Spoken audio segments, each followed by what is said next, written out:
दिन दोस्तों, welcome to शिक्षा करियर इंस्टीट्यूट। आज से हम लोग नया सीरीज स्टार्ट कर रहे हैं, एडिटोरियल डिस्कशन। जो भी नए नए न्यूज़ में टॉपिक्स रहेंगे उसके ऊपर हम चर्चा करेंगे, डिस्कशन करेंगे। आज देख लेते हैं कौन सा टॉपिक डिस्कस कर रहे हैं। जैसे कि आज हमारा एक टॉपिक है, रातों रात पाकिस्तान हुआ मालामाल। एक्चुअली पाकिस्तान के पंजाब प्रोविंस में अटॉक डिस्ट्रिक्ट में गोल्ड रिजर्व्स पाया गया है, उसके ऊपर हम कुछ डिस्कशन करते हैं।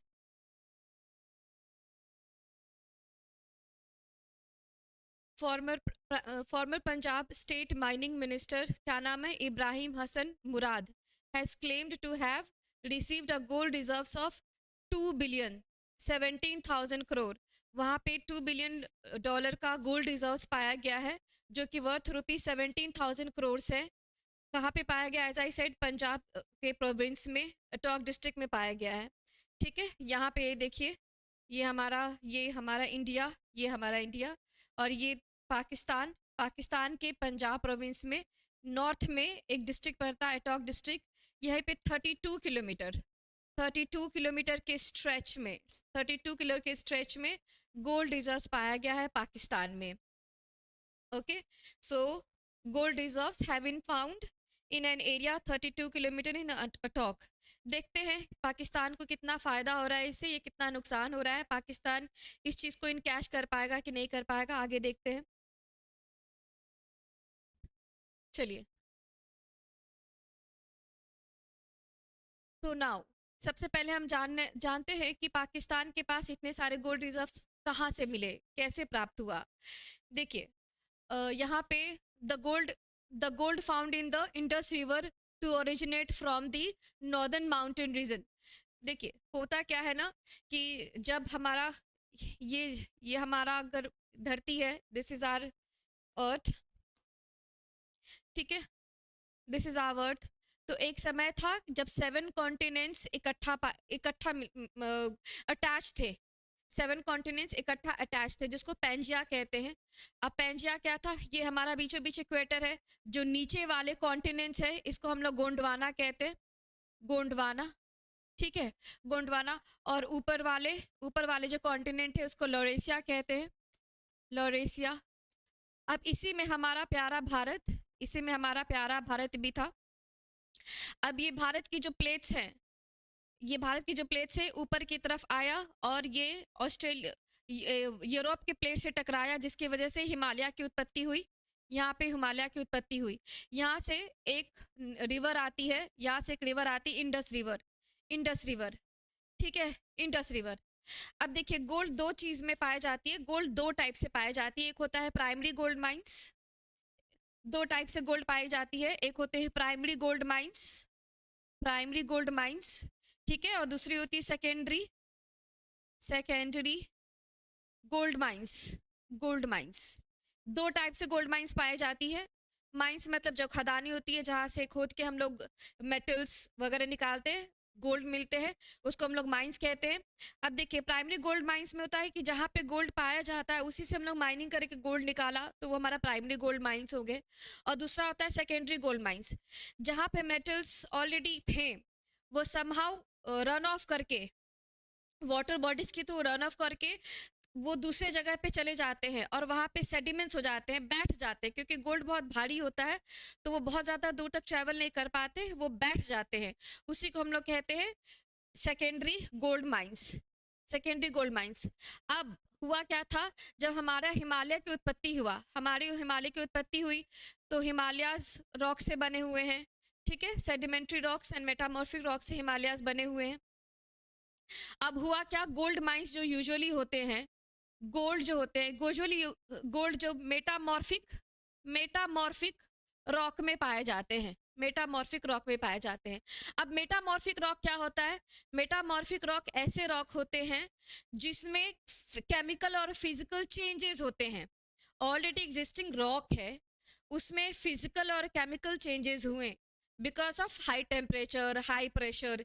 इसकी वजह से फिजिकल केमिकल चेंजेस होते हैं, उसी को हम लोग मेटामॉर्फिक रॉक कहते हैं। इसी मेटामॉर्फिक रॉक में यूजुअली गोल्ड माइंस बहुत ज़्यादा पाए जाते हैं। अब ये हमारे यहाँ पे हिमालयाज में गोल्ड माइंस पाए गए। अब मैंने कहा यहाँ पे एक इंडस रिवर चलती है, इंडस रिवर जो है वो अपने साथ गोल्ड्स को रन ऑफ करके पंजाब के प्रोविंसेस में बहुत सारे गोल्ड डिपॉजिट करते चले गए over the period of million years. अब ये खोज हुआ, ये खोज होने के बाद पता चला कि यहाँ पे पाकिस्तान के पास बहुत सारे गोल्ड रिजर्व्स पाए गए इसकी वजह से। Okay, so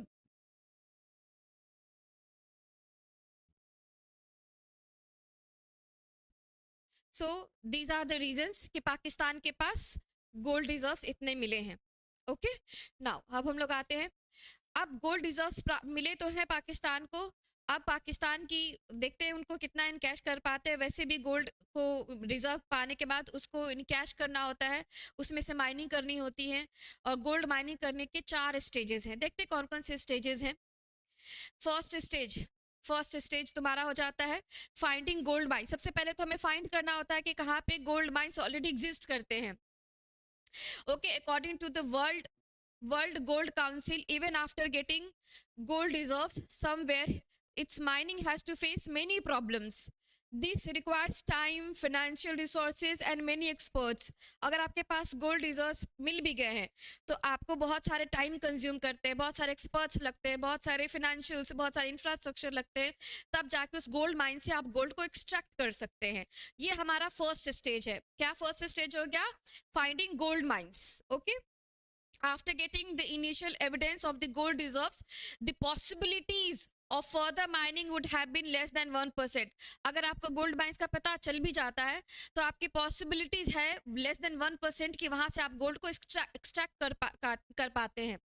Now this is the reason that only 10% of the gold mines present in the world is enough gold for mining. इसीलिए लगभग अभी भी हमारे धरती के क्रस्ट में 80 to 90% गोल्ड ऑलरेडी रिजर्व्ड है, जिसको हम लोग एक्सट्रैक्ट कर नहीं पाए हैं। लगभग 10% ही हम लोग एक्सट्रैक्ट कर पाए हैं। जितने भी हमारे धरती में जितने भी गोल्ड है उसका हम लोग 10% ही एक्सट्रैक्ट कर पाए हैं। रीजन बीइंग कि ये सारे प्रॉब्लम्स हैं। अब चलते हैं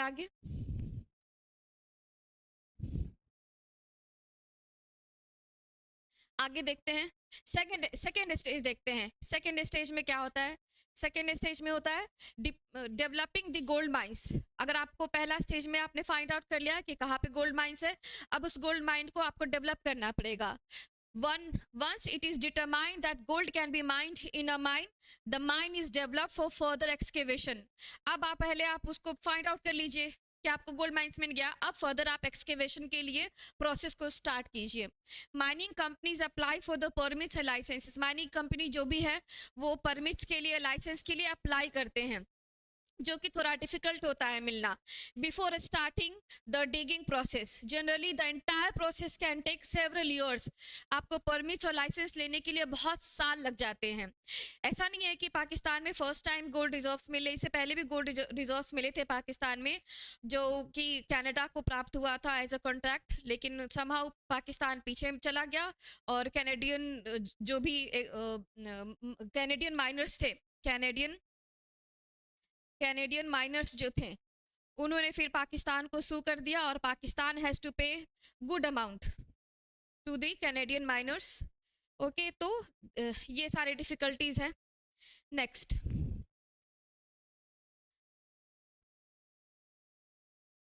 थर्ड स्टेज देखते हैं, गोल्ड माइनिंग। ठीक है, पहला आपने आइडेंटिफाई कर लिया कि गोल्ड कहाँ मिलता है। दूसरा, फिर आपको लाइसेंस और परमिट्स के लिए अप्लाई करना पड़ेगा। उसके बाद अगर वो सारी चीज़ें मिल जाती हैं तो आप गोल्ड माइनिंग को स्टार्ट करते हैं। The third stage is the most important in gold mining. कौन सा? Gold is usually mixed with the ore. Usually gold ore के साथ मिक्स होते हैं, क्योंकि वो धरती के क्रस्ट में प्राप्त होते हैं, तो बहुत सारे ओर्स के साथ वो मिक्स होते हैं। In this stage gold is separated from the ore, और ओर में से गोल्ड को निकाला जाता है। During this time During this time, many factors such as the price of the gold in the international markets, the cost of mining and the purity of the gold affect. और जब तक आप start करते हैं gold mining, बहुत सारे factors पे depend करता है गोल्ड माइनिंग, जैसे कि इंटरनेशनली आपके गोल्ड के प्राइसेस क्या हैं, और आपके कॉस्ट ऑफ माइनिंग क्या है, कितने खर्चे लग रहे हैं आपको, और आपकी गोल्ड की प्योरिटी कितनी है, वो सारे डिपेंड करता है, तब जाके आपका गोल्ड माइनिंग सक्सेसफुल होता है. अब चलते हैं नेक्स्ट फोर्थ स्टेज में आता है क्लोजर ऑफ द माइन. चलिए किसी तरह जैसे तैसे हम लोगों ने गोल्ड माइनिंग कर भी लिया, हमारे पास सोना निकल भी गया है. अब फाइनली हमारा फोर्थ स्टेज आता है क्लोजर ऑफ द माइन. आपको जो माइन आपने गड्ढा खोदा है उसको बंद करना होता है. Okay, now after the mining process is over, it may take 1 to 5 years for the companies to close the mines. 1 से 5 साल लग जाता है वो माइंस को क्लोज करने के लिए. This is a very difficult process. ये बहुत मुश्किल प्रोसेस होता है. During this time, the companies close the mines, clean the area and plant trees. जब वो जो हम लोगों ने खना है, वो जो माइंस को उसको क्लोज करना होता है, 1 से 5 साल लग जाता है. उसके ऊपर उसको उतनी दूर के एरिया को इन्वायरमेंटली क्लीन किया जाता है और उस पर बहुत सारे पेड़ पौधों को उगाया जाता है. The mining company has to monitor the mine for a long time even after the mine is close. और जो भी माइनिंग कंपनीज होती हैं उन काफ़ी सालों तक उनको मॉनिटर करना पड़ता है उस जगह के, ताकि वो जोग्राफिकली वो इस एरिया को इफेक्ट न करे, हैम्पर न करे. इसलिए काफ़ी सालों तक माइनर्स को उसको मॉनिटर करना पड़ता है. So these are the fourth stage of gold mining. now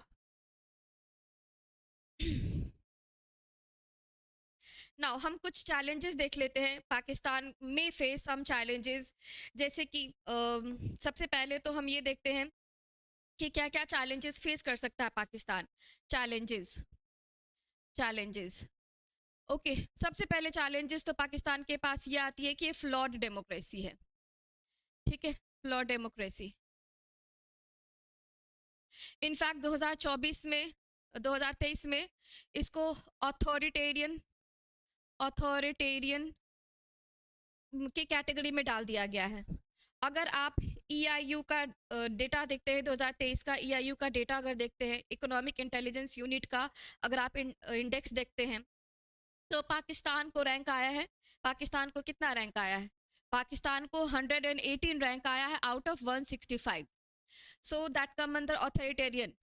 मतलब कभी तो आप इलेक्टेड गवर्नमेंट होते हैं, कभी आप मिलिट्री गवर्नमेंट होते हैं, तो नॉट श्योर कि कौन से गवर्नमेंट इसको अलाउ करती है, नहीं अलाउ करती है. ये सबसे बड़ा चैलेंजेस है पाकिस्तान के लिए.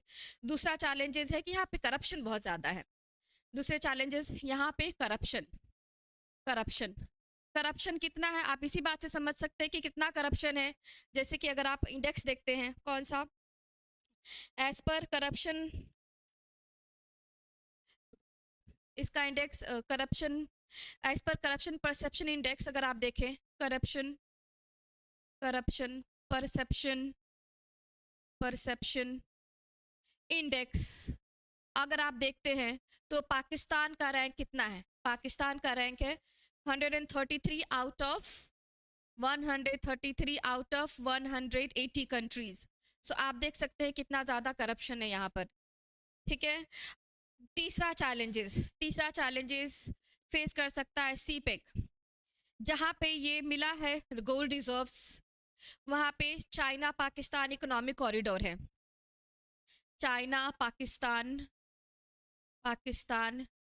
Economic corridor. ठीक है, चाइना पाकिस्तान इकोनॉमिक कॉरिडोर है.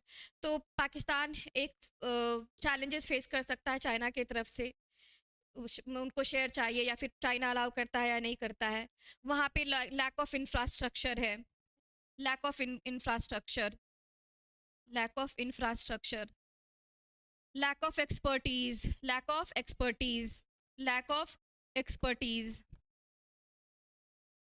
एक्सपर्टीज. सो बहुत सारे चैलेंजेस में से ये कुछ चैलेंजेस है जो पाकिस्तान फेस कर सकती हैं. अगर इन केस अगर ये सबसे अगर बेनिफिट, अगर इन सबका बेनिफिट देखें, अगर ये सारे चैलेंजेस को उभर लेता है पाकिस्तान, तो ऑब्वियसली पाकिस्तान के लिए काफ़ी बेनिफिशियल होने वाला है. क्योंकि पाकिस्तान के ऊपर काफ़ी सारे लोन हैं, तो हो सकता है इसको इनकैश करके मोनेटाइज करके वो अपने लोन को चुका सकता है, अपने इंफ्रास्ट्रक्चर को ठीक कर सकता है, एम्प्लॉयमेंट रेट अच्छे हो सकते हैं, एक्सपोर्ट इंपोर्ट अच्छे हो सकते हैं पाकिस्तान के लिए. So that's it, that's all, thank you so much.